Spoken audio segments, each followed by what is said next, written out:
Good morning, everybody. I am feeling fantastic today. It was so nice getting ready, not having to deal with a swollen lip and a cold sore. It's still there, but I covered it with some lipstick. But I think it is definitely on the mend. And thank you guys for all of your recommendations on what to do with cold sores, because I know for next time, there's two things that I learned. I'm going to ice it, and I mean ice it until it is like not tingling anymore. And then the second thing, I am going to talk to my dentist about lasering my cold sores, because that is how bad they get and that is how often I get them. So I am going to talk to the dentist about that. I do take Valtrex when I am not pregnant, but thank you guys for all of your recommendations because they really do help. I'm very excited. This week I am going to be turning 16 weeks pregnant, and the baby is about the size of an avocado. And an avocado, to me, I was like, an avocado? Last week it was a lemon. I guess they're kind of the same size. Maybe if you found a really large avocado and a small lemon for last week, but I don't know.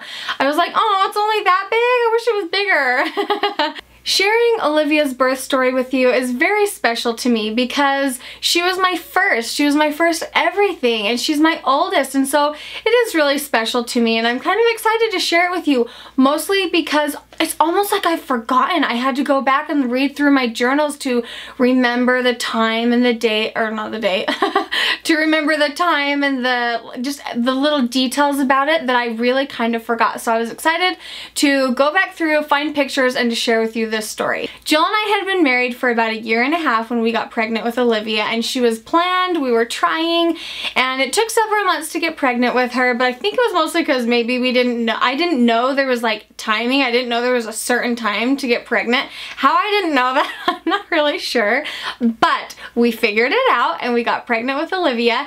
And her pregnancy, I was not symptomatic other than I ate and I ate. I started out at what was it, 125? I think I was 125 pounds, and I delivered at 184 pounds. So I gained quite a bit of weight, and I retained a lot of water weight.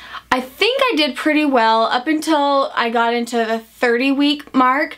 I started getting really itchy, like more than normal, and I was developing a rash on my body, and my doctor wasn't quite paying attention to me when I was telling him.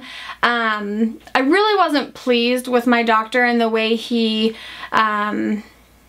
paid attention to me. It was very rushed all the time, and I honestly felt like his mind was somewhere else the whole time. So he didn't really do much about it, and one day Joel came home and I had no clothes on. I was sitting in the rocking chair and I had artificial nails on, and I was just scraping at my body. I couldn't even take it. I was bawling. I was hysterical, and I said, Joel, I can't take this. I cannot do this anymore.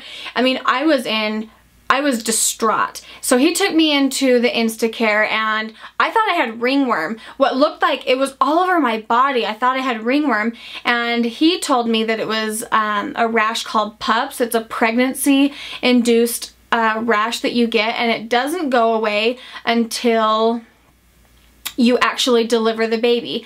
And so I called the doctor and I told him that I'd gone to the Instacare, and I actually had talked to the nurse, and I asked her if I could come in early, and I was like, I need to see my doctor, and she said, you'll have to wait till your appointment next week. And I said, I can't wait till my appointment next week. And she said, then you go to the ER. I'm like, but I've been to the Instacare. And anyway, I was not happy with the way things turned out, with how I was being taken care of. So I went into my 39-week appointment the next week, and when I went in, he was like, oh yeah, he's like, there is definite stress on the baby because of this, because of the stress that you're going through. He's like, let's deliver you today. And so in my mind, I remember thinking, I have dishes in the sink. I have stuff that I have to get done at work. And he told me to go home, buy a car seat because I hadn't bought one yet. I know, what was I thinking? And it's funny, Joel had come to every single appointment with me during this pregnancy. He would go into work extra early so that he could get off in time to come to the appointments with me. And that morning he had gotten up at 4:30. He went into work and he got all of his work done. So he was already stinking tired, and I was just really grateful that he was there. I think we both started crying because I was just like, I can't do this, I cannot do this. And it was, I don't know, it was a little crazy. So we went into the hospital and they got the IV started about 4:30, and all of my family showed up around 7. I mean, everybody on my side of the family showed up, and it was really fun. It was nice to have everybody there. And I remember my sister Ruby in particular, she was so excited for me. And I remember thinking, why is she so excited? Like, I didn't understand why she was so excited until my other sisters started having babies, and it's because you want your children to have cousins to play with, and you're excited to see your sisters go through what you've gone through. And I don't know, looking back, I remember telling her, I'm like, I'm sorry, I wasn't aware. I didn't know why you were so excited, but I do now. They were all there, and I wasn't progressing very well, or very quickly. And Joel and I were both really tired, so our family stayed till about midnight. And it's funny, I remember something that Emily, my sister-in-law, will never let me forget is I got my epidural around 8 o'clock, and I remember I was very specific with the doctor. I said, I don't want to be so numb that I can't feel anything. I said I would like to be able to use my legs if that's even possible. And so he gave me the absolute lowest dose of medication in the epidural, and when he did it, he said curl up in a ball, and I just couldn't do it. Like, my stomach, I was so huge, like I just couldn't do it. So he grabbed under my shoulders, under my legs, and squoze me up into a ball. And I remember, like, I yelled out, I'm like, holy balls. And my sister-in-law was out in the hall and heard, and she was just like, what's going on in there? And she doesn't let me forget that. But that was a little crazy. When they broke my water, they noticed that there was meconium in the water, which just means that the baby had pooped inside, and they didn't want her to inhale that, and so they knew that when I delivered that they would need to suction out her lungs. So my family all left except for my mom and dad. They stayed through the night, and I mostly kind of slept while I kind of progressed through the night. Joel slept by my side. He was so cute with me. I just remember wanting to kiss him. I just remember wanting, because I knew it was just me and him before we had our baby. And so it really was a special night through that night, having Joel by my side. And I just remember being so excited to start our family. So 7 in the morning rolls around, and I remember the nurse, as I was getting closer, I remember hearing her on the phone with the doctor and her talking with the other nurses, saying that he was out with his family the night before, and I knew that he was out with his family the night before. And my mom was asking, can we get the doctor? We would like to see the doctor in here. She's getting close to a 10. She's going to be ready to push, and he's not here, and we haven't seen him since yesterday later in the evening. And so we were wondering where he was and why he wasn't there. And we knew, because we kind of knew him personally, that he was getting ready to go on vacation, and I don't know, he just wasn't there. So I finally got to a 10 at 7 o'clock, and I was ready to push, and the nurse told me, and at this point my mom was like, where is that doctor? Like, where is that doctor? And I didn't know any better. I wish I would have been a little more vocal, but I just didn't know any better. So I really was happy that my mom was advocating for me and Joel, because we didn't know. And the nurse told us, we would like to, once you get to a 10, we like the baby to rest and descend for an hour.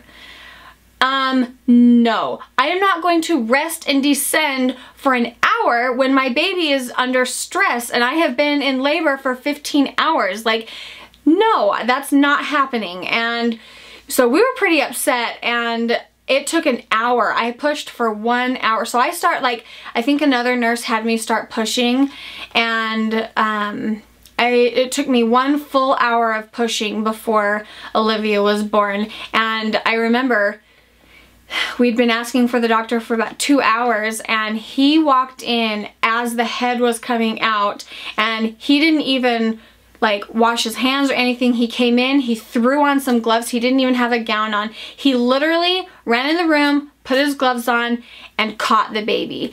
And it really makes me upset to this day, kind of, because every appointment that I had with him, I told him, I said, I don't want to tear. I don't want to tear. I would rather be cut, you know, have an episiotomy. I would like if you could, because you know, you hear some doctors do the massaging and they help stretch so that you don't tear. Well, I had a 3rd-degree tear and it was not pretty. It was all the way to my bum hole, and I know that's a little graphic, but it's true. And it was nasty. It was bad. And so when Olivia was born, she was born at 8:01 a.m. She was 6 pounds, 14 ounces, and 19 inches long. And I was so happy once she was here, and the doctor was stitching me up, and they never gave the baby right to me, which I knew that they needed to go suction her. But I didn't know what was going on until the next morning when my mom told me about it. But they took Olivia away and they had to stick a tube down her throat and they suctioned out her lungs, and they had to do that 3 different times, and they couldn't get her heart rate up. And so my parents and Joel's parents were out in the hall, and I guess my mother-in-law said that once they had suctioned her lungs and they couldn't quite get her breathing quite right, they couldn't get her heart rate up, they paged the respiratory nurse, and she came bailing down the hall, throwing gloves on as she was coming down, and they were working on her, and they did end up getting her her heart rate back up, which was really good. And she was raspy for the next couple of days, but she was just fine. And the rest of the hospital stay was really great. I didn't nurse very well with Olivia. I nursed her for about 4 months. Like I said, I didn't know any better. The nurse gave me a shield to use and said, oh, this will help. And I wish I never would have been introduced to the shield, because I think that I could have nursed her longer and better if I didn't have that. We just enjoyed our hospital stay together as a family. Joel stayed with me through the nights, and I love the hospital. Some people hate it and they can't wait to get out, but we just really enjoyed being there. We watch movies, we just take naps together, and I don't know, it was just a really enjoyable time. So that is my birth story of my little Olivia. I enjoyed the whole experience. I was very disappointed in my doctor, and since then I have switched and I have had a new doctor, and he delivered Cody and Boston, and he is working with me on this new baby, and he is also Ellie's doctor, and I think she really likes him too. We love him, and I'm very excited for you guys to meet him, because he's a really good doctor and he really cares about his patients, and I love him a lot. That is all I have for you today. Make sure you give this video a thumbs up if you enjoyed it, and I will talk to you guys in my next video. Bye!